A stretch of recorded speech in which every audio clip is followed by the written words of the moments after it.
welcome to the ReThink I'm going to leave that in there. Oh, man. We're getting it done. Just the three of us this time. Boom. Oh, the content's going to be deep, folks. We're in the midst of Psalm 23. They did verse 4. And so we're reflecting. Y'all thought I needed a counseling session. Rethinking. It was heavy first service. It was a little dark in the valley that you valley walked is- us through. The valley is dark. It was meaningful for a lot of people, though. Yeah, it I mean- definitely connected, I think, with people. I was just trying to be authentic. I mean, I feel like I'm fine as far as the dark valley. The first step is to admit that you're not okay. People are jumping on all confused right now, going, what is Just happening? trying to help people understand that, I mean, we all do it. We all have seasons where we walk through a valley. Yeah. Some people's valleys don't go away. Those are the people I feel so bad for. Mm-hmm. Like I shared the valley that I wrestle with most recently is losing my dad, and you've not been through that, but the whole process of closure on estates, and we did my mother-in-law's this year as well, and selling everything and cleaning up and just all that stuff, and primarily my sister lives in Texas, Mm-hmm. so primarily I'm responsible for that. So it's been a long drawn-out process, but walking through that valley, I just wanted people to understand we all go through those valleys, but some folks' valleys are things that happened in yesteryear that keep haunting them. Right. That's tough stuff. Real tough stuff. I think just even the way you brought a personal thing to that it's really beneficial for people, especially, as pastors and stuff. A lot of people think, oh, they got it worked out. They, everything's just always nice and pretty in their life and their families are great and whatever. Well, I mentioned, the picture I have of my dad and my son and how that still is a raw feeling when I look at that picture. And, there's a part of me that would go, just put it down and that goes away. But that's not what you need to do. Mm-hmm. That's not walking through the valley. Mm-hmm. That's trying to avoid that there is a valley. And what good does that do? That just prolongs and compounds issues. And I think that's what people in our culture sometimes do. I know people, they retreat. They don't go anywhere. They don't do anything. They get in this depression. They get drunk and wash it away or whatever. I tried that, but I've never drank. I think that's that reality that we walk through that. We do that too, in different levels, different times. How would you say, like, you guys just individually have, what's your go-to emotion? You talked about retreating. Like, what's your go-to when you're walking through one of those seasons? Anger. Anger? Escape. Mine is to just stop talking to people. Like, Retreat. Yeah. Mine is to escape and go somewhere else. Like turkey? Like turkey. Yeah. Oh, I can't wait to talk to folks about our trip to Turkey. We're Yeah. recording this post-Turkey Mhm. trip, and Yeah. we had a good experience. But that wasn't a retreat in that sense. We'd No. already planned that. And Yeah. it was active. But yeah, that's what I'll do. I'll go plan a hunt trip or Mm-hmm. Yeah. Sometimes I fulfill those plans. Sometimes I don't. But the planning is kind of fun. What I found, though, is like when I'm surrounded by, specifically, if I can get that word out, like life group people, Mhm. like whenever I begin to walk through a season like that, I broadcast pretty well. Like I'm starting to retreat, and the people that are closest to me, they know it, Mm-hmm. and they can see that in me, and so they don't ever let me do it fully, which is, you talked about a few weeks ago about the fireman's carry. I mean, that's kind of what that is for people. Yep. And I appreciate those things, but sometimes I'd rather just, let's go for it. Let's fully retreat, and that's not healthy all the time. Well, and so my tendency is like to double down and go harder, go faster to avoid like processing it. Mm-hmm. And that's not healthy either. To do more. Yeah. To just, get crazy and you create busyness and all this other stuff. Just things to fill the void. Yeah. Yeah. So Yeah. retreat or going faster is not the key. And the key is actually found Yeah. in Psalm 23. It's being with the one as you go through the valley. Right. Not to run ahead, not to lag behind, but to be Mhm. with him as we walk through those things. And I talk a lot. People, I think, misread sometimes what I'm sharing because I'm a whole lot more open in front of a crowd than I am personally. That's very true, I think. Yeah. I'll share just about anything publicly, Right. but I don't really want to talk about it. Mm-hmm. You know what I mean? So, You don't want to, yeah. You don't want to I talk about. don't like really want this. to talk about it. yeah. You want to speak, but not be I spoken don't want your to. answers. It's a question. directional Uh-huh. thing. Yeah. Yeah. Yeah, don't mess with. I don't want your advice or your counsel. I don't actually want to hear anything from you. I just want to speak I just to want you. to speak Yeah. to you. Typical preacher. But you think about like Probably this. true. You know, you did a great job yesterday talking about the transition in the psalm. You know, from this pregnant pause idea right before here. Yeah, let's review that in case people didn't catch that. We caught that from our Hebrew friend. Mm-hmm. Cecilia, a pause between verse 3 and 4. It's a change in audience, too. It's from David talking to us about his experience with God's, the warm fuzzies of the first parts, the nice parts, to talking to God. And it's very intimate, Mm-hmm. very personal. And you're doing verse 5 for Mhm. next week. Yep. It stays that way. Yep. That personal connection in the midst of battle and struggle and war and whatever, but yet having that intimate connection with him in the dark valley and the struggles gets us through. Mm-hmm.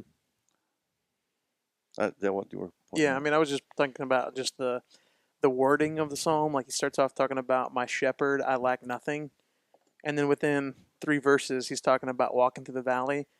But the reason he's able to talk about the valley is because he knows what he said in verse 1. Still true. Yeah, it's like, you're my shepherd. I lack nothing because you are my shepherd. And because you are, I can walk through this difficult moment because I know where my hope is. And so just, I'm a big word guy. And just listening to the words that he shares here, they're so powerful because it's a remembrance of who my father is, Have you guys, you've probably experienced this, been on a mountaintop or a large hill and you want to get to the other side, but you got to go down through the valley to get there? What's your reaction whenever you see that? So I was on a mountain in Wyoming Mm-hmm. in the dark. Travis and I had scaled this. It was one of those where when you're walking up mountains, your hands are on the cliff. Mm-hmm. Oh my! So it's steep, really steep. You got a pack on your in back. the dark, pack on our back, rifle. All that. I didn't have a rifle. He did. We go up this mountain about 1,800 feet. That's a long stinking ways Mm-hmm. when you start out at 8,000 plus. Mm-hmm. And we get to the top, and it's across the valley when the sun comes up, and the sounds we were hearing or seeing. And there's an elk over there, straight across, 600 yards on the rangefinder. I looked down. I thought, Mm-hmm. we won't get there till tomorrow. Mm-hmm. It was, we would have had to go retreat out of sight and all that stuff. And to cross the valley to get to the other mountain, man, it's horrible. Yeah. Mm-hmm. I was going to say, that's the exact same feeling I've had, before. It's like, I want to get there. I really don't want to go down. There's a lot of To have bumps to and come back bruises up. between here and there. It's going to be tough. Sweat, a lot of pain, a lot of energy. And a lot of times, like you said, 600 yards. But the amount of energy and effort to go from point A to point B, I mean, it takes some serious determination. And so, like, when we're talking about life here and God, like, He is the one guiding us. It's not just us picking mountains to go on and stuff. There's going to be times where we have to go through the valley in order to get to the next peak, and He's going to lead us through there. And sometimes we go, God, I don't want that. Like, I just want the mountain over there. Yeah, I want I mean- what on it. I don't Mhm. want to have to go through the valley. And He's like, well, in the midst of the that's what valley, you shapes you. even begin to question what you saw on the Yeah. mountaintop. Yep. Yeah. Yeah, I don't know. Is it worth it? Is it worth it? Yeah. But it's the same guy who said that He leads me to green pastures and still waters. Yep. And so it's like, I think the shepherd knows, like, even in the valley, there might be bumps, bruises, cuts, broken limbs, but He's shaping you Yes. and He's growing you through the valley. Mm-hmm. But man, sometimes the valley's not very fun. And So, like, whenever I read this, I think, man, how important it is to keep our eyes on Jesus. You know, in some of the, like, Go Ruck events that I've done, Give some people some context of what that you know, 48, I'll help, 72 hour is. Just got it. endurance events. Really stupid people get together and say, Pay let's money. punish ourselves. Yeah, They for, pay money. for Let's like see 3 how much days. we can suffer in 3 days. Yeah. But, you know, one of the things that we remind each other of, all these stupid people, is Embrace the suck. embrace That's the what suck. You know, someone took offense to that. I have it on my iPad. They were like, you shouldn't say that. And I was like, whatever. You're not going to come work out with me. But it's, yeah, go seek pleasure. I don't know. But it's 1 foot in front of the other. Like, that's how you get to your destination, is you put 1 foot in front of the other, no matter what the pain is. And you don't necessarily worry about the destination. You worry about your next step. Yeah. You worry about, like, what is right in front of you, and you make your world really small, and you stop worrying about everything else. And those things apply even here to scriptures, like, keep your eyes on Jesus, keep close to him, and let him lead you. Make your world real small and make Jesus real big. Mhm. And I think that's an important lesson, you know, I've been learning over the last couple of years. Well, I think it's a continual lesson too. Mhm. Like, it's never something that you get to and you're like, okay, I know that now. Mm. At least for me, it's like I think it goes back to like that idea of daily dying to ourselves. Because we get real comfortable once we get to the out of the valley on the mountain. Mm-hmm. Yeah, but we know the reality of it is you're going to hit the bottom again. It's coming. Yeah. Fallen world. Mm-hmm. So when you're saying that about the light, I thought of Psalm 119, 105. Mm-hmm. Your word is a lamp to my feet and a light for my path. The problem with that is, I mean, it's very valuable when you put one step in front of another. The problem is in the midst of the valley, it's oftentimes dark. And you want to see the destination, but you can't. All you can see is the path or the place sometimes to put your next foot. Mm-hmm. And God doesn't promise always to make that very clear to us. It's just a perpetual trust to put your foot where I reveal to you to step, and keep following me as we walk through this. We would like, the million candle watt to keep the clear destination in front of us. Yep. Mm-hmm. But he says, trust me. Yeah. It's really more. It's more about embracing the relationship with God than it is receiving the reward of God. Mm-hmm. Does that make sense? Yeah. We want the reward, rightly so. It's going to be pretty nice. But he's calling us to embrace the relationship. He's the reward. I was going to say, that's the ultimate key, is Jesus himself is the actual reward, that we get to be with him in fullness. It won't be by faith anymore. It'll be fully By sight. By sight. Fully embraced. That's the only time it really will make that transition, isn't it? Uh-huh. When we'll see all the time what we're striving for. Mm-hmm. It's when he makes faith sight. That's exciting. Well, I mean, yeah. You think about your illustration with Wyoming. Like, if you would have known that bull was going to be standing there, you would have done it. No. Okay, Travis would have left you, and he would have done it. We said that we calculated that it wasn't possible at that moment. Yeah. There wasn't enough time. Mm-hmm. Yeah. I So know that illustration falls apart. Well, so I We'll know, forget all that. like, doing those trips to New Zealand and stuff, which I'm a little bitter about right now, because I've been gone the last like 5 or 6 Easters to. It's gonna be New weird. Zealand. It's gonna be weird for me to be Yeah. here on Easter It's with gonna my be a family. letdown. Yeah, like I've been in New Zealand or someplace really cool for Easter the last half decade, but we've done these hikes up mountains and stuff. Mhm. And one, I remember sitting on top of this mountain, calling my wife. It'd been like 3 hours climbing up there, and I knew I had to go back down the same mountain I just walked up, and then go up another mountain in order to get out. That night. And I'm already exhausted. It's like 2:00 in the afternoon, and I'm spent, and I still have 4 or 5 more hours to go. And it's just one of those like moments. I was like, What'd she say? "What did I do?" Suck it up, sweetie. She's like, "Oh, that's an incredible view. glad you're there, and I'm home with 4 kids. Wait a minute, hold So- You weren't the She's like, incredible. "Let's You talk weren't about-" the incredible. and then View. I was That like, you know the- what? Yeah. I'll just go ahead and start walking. She's like, let's talk about Good the talking to you. the Dark Valley. That's at home with 4 kids. So yeah, But she one didn't of have the- too much sympathy. One of the things that you said yesterday that I really appreciated was when you talked about fear, and you used the title of that song, "Fear is a Liar." But I I didn't think even know that was a song. I think you did. He told me it was a song. Oh, okay. I earlier. requested that song from the worship team 2 weeks prior because I knew that stood Yeah. out to me. But I think with everything that's happened in our world the last 18 months, Yeah. we got to remember that. People are living in fear. Is that We just fear- traveled halfway around the country, or Yeah. around the world. Yeah. And fear was evident. Oh yeah. Yeah, Somebody everyone- asked me what I was most fearful of, and I said the COVID test.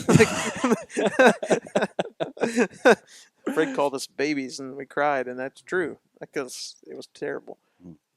Yeah, There's a piece of this that in my prep really jumped out to me as something powerful that's not immediately obvious.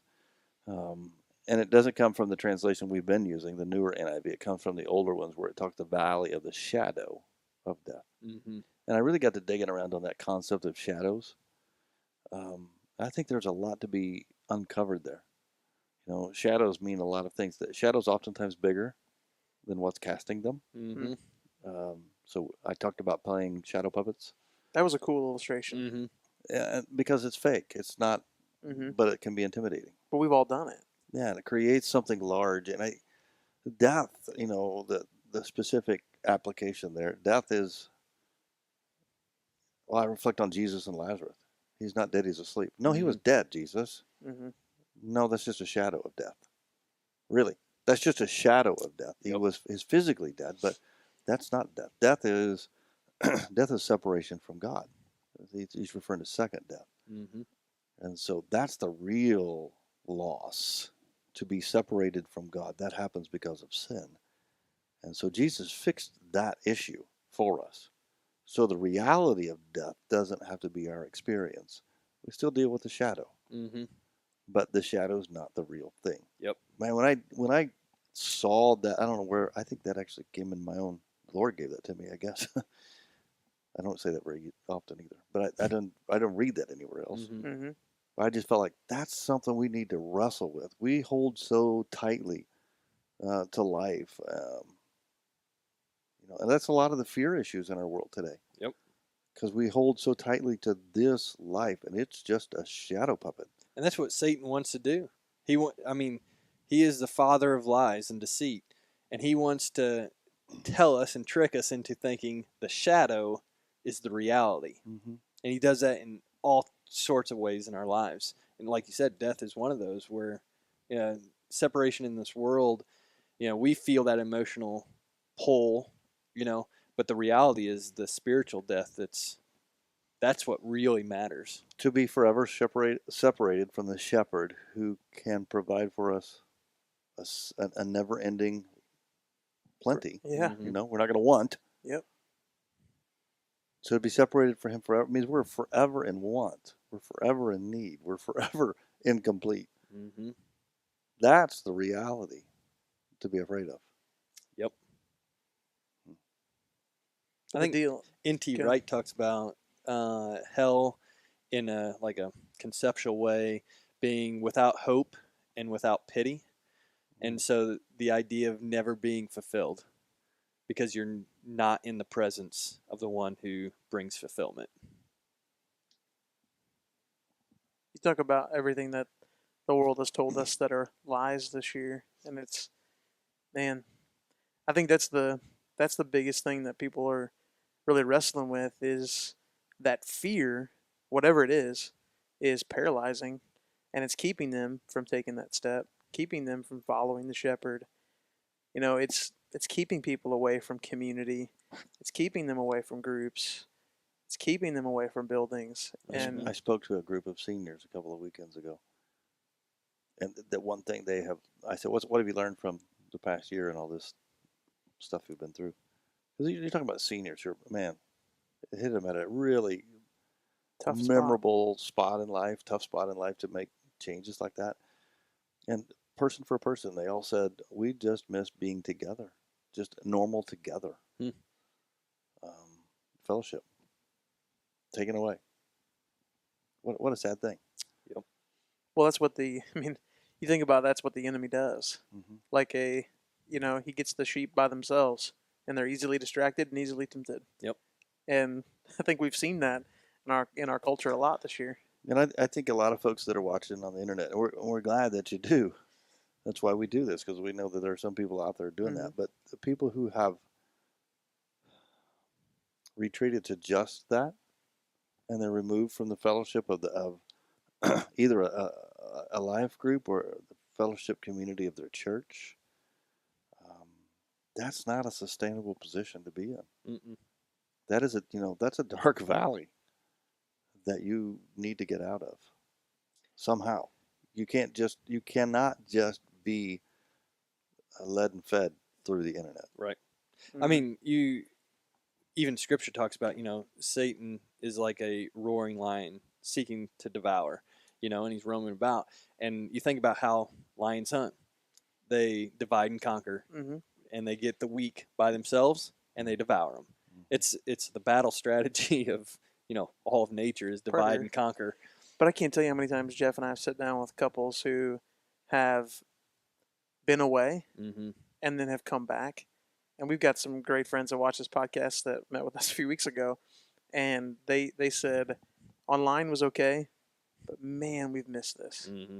And just that refreshing of being surrounded by people who are imperfect but trying to follow the Lord, that is strength. And that's what allows us to walk through the valley. And that's a concern for the culture as a whole. There's benefit to work from home and all these things that are going on, not just church-wise, but that retreat is on. Mm-hmm. And I go back to what I shared. He calls us to walk through the valley. So there's always this sense of progress, trusting and moving forward. A second thing, I want to go back to the shadow element for a second. The second thing that caught my attention about shadows is that you only have a shadow if you have a light. So a shadow is just an indication that something is between you and the light. And that light, if we want to take a spiritual sense of it, is Christ. Yeah. Right? In the beginning was nothing, and God said, let there be light. There's no source of the light outside of himself. The presence of God in heaven is the same way. There's no sun, there's no moon, there's no stars, because there's no need for them any longer. He is the source of light. So sometimes the thing that's blocking our view and making it a valley, it may be grief or some traumatic experience or whatever, fear. But what we've got to do is get around that to see the light. That gets us out of the valley of darkness. When I saw that, I was like, that's so simple. Mm-hmm. That's powerful. Tough to do. Mm-hmm. When I say simple, it doesn't mean it's easy to execute. It's simple to see. Yeah. What I need to do is pursue my relationship with Jesus here. Let him get me out of the darkness. He's the shepherd that leads me. Yeah. Hope in Christ. We were a little bit of turkey here. Jeff and I went on a little excursion through some kind of shady neighborhoods. And this thing where it says, you got to be careful trusting where your maps take you. Yeah, I will fear no evil, for you are with me. I'm just saying, I did not have any fear while we were there, but it was not because I was with Jeff. No offense, but Yeah, I got to be honest. Your presence did help me. my not having any fear was there was one point we were walking through this alley and there's a group of guys there, and I was thinking We were outnumbered. And there was this sense of like, no matter how tough you think you are, you're not that tough. You know what I'm saying? When you don't want to have to prove it, and you definitely don't want to have to prove it. And I can't run fast, so like Jeff may have outran me there, but I was thinking, you know what? Only if it was downhill. Yeah, everything was uphill. only if I push you down. But I was thinking, like I don't have to fear others because like God is with us, and whatever happens, and I'm going to trust Him, and I know He already knows the outcome of all of it. But sometimes God lets them attack you and beat the snot out of you. Yeah, He what does. do you do with that? Yeah. Well, maybe you need to learn to not trust your maps. There's a lesson in there. No, there is a lesson in there. Yeah. The lesson is that sometimes it doesn't go. It doesn't go the way you think it's going to That's go. the shadows. Yep. Mhm. That's the shadows. Don't let them block the reality. Yep. Yeah. He's still good. Yep. He's still there. He's still got something better. You can Mhm. still trust him. This is just Well, you think just about a distraction to the bigger picture. Yep. you think about the man who wrote this, Mhm. who had been through all this stuff. Yeah. He's writing it on the other side of the shadow, and he's saying you can still trust the shepherd. Yep. Because he's going to guide you, and he's going to protect you. And I think you talked about how it's so easy just to say it, but to live it is different. I think for me, there's two things that are important with living it. It's constantly reading it, constantly being reminded of it. And the second thing is I think you have to truly, genuinely live it out in the area of like sharing what you believe with lost people. Mhm. What I mean is like participating in the mission. Yep. Because otherwise, I'll read and that's okay, but it's like living what I'm supposed to live like. Is that's when I really begin to trust. Yep. And so it's learn and then it's go. Yep. So I say this all the time. Our relationship with Jesus is very personal, but it Yeah. was never meant to be private. Yeah. And we're going to get into that next week about the cup overflowing. I think it's you and Kyle Adelman that say that. Really? No, I'm kidding. I think I read one of those. Wonder where he got books. that from yet. So the what? Where did he get that idea from you? I don't know. I don't know. The Coffee thing I mug? think is key about it, and Pergamum. the key I think is key for us to keep moving forward is just to be honest. Yeah. I mean, some days are hard. Some things are hard. Yeah. This world is not our home. Thank goodness. We're passing through. It's a shadow. It's a shadow. Mm-hmm. And sometimes it's okay just to say that. This is rough. This is hard. I need some help. Need some encouragement, some strength. I don't. I just say we finally got him to admit it. But there are times that you do. Yeah. Right. And so just being honest about it. Problem I- is we're all men and We at don't least like in to this admit room it. we're like we don't need help. Yeah, you gotta know where to go to get Yeah. that help, and you just have to be honest about that sometimes. And you find that when you're able to do that, that's why I do that a lot when I'm speaking. I'm just trying to be honest and open about struggles. 3 months ago, that was a lot worse than it is right now. Yeah.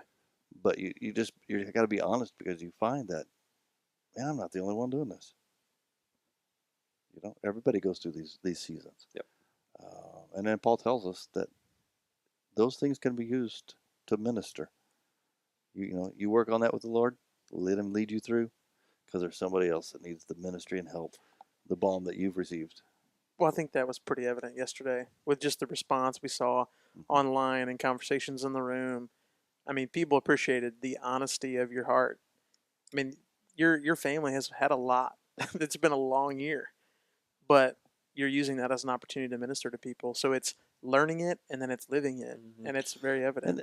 And I think that using your pain to minister to others in the midst of their pain is also a healing process. Absolutely. To be able to lighten that burden for someone else. Mm-hmm. Mm-hmm. That's what we're called to do. Well, for a podcast that started out with what are we going Counseling to say? session, I think, podcast. It's heavy. That'd be $100. Thanks for joining us on the ReThink podcast. We're moving through Psalm 23, verse 5, coming next week.